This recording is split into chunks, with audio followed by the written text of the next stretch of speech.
I'd like to pivot into the internal transformation.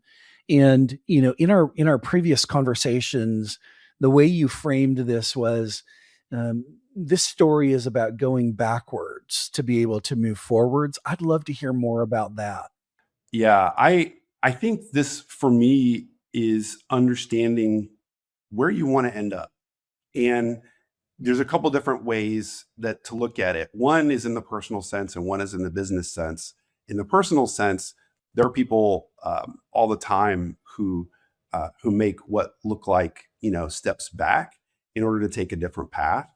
And I think that you have to figure out, was I going the right way? And I've been in organizations where they have this one particular case, things had been moving so fast and so furiously that there were decisions that were made really quickly. And, in hindsight, 2, 3 years later, it's, oh, those were not the right decisions we should have made. We have to step back from that decision, and we have to be able to go forward on a new path. And there were a couple different ways that company decided to do that.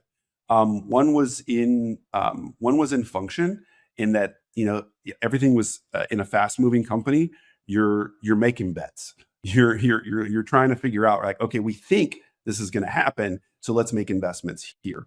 And so for one of the functions in this company, it did not have the growth path that they thought it was going to have, and it kind of flatlined, actually. But it was hard, again, to figure out, do we go the right direction? Where do we go from here? How long are we going to wait in order to make the decision that we made this mistake? Let's acknowledge it and let's change and let's pivot. And so the one way internally was to realign that business. That meant some roles were going to go away, and the other piece was looking at geographically, where in the world was this company doing business.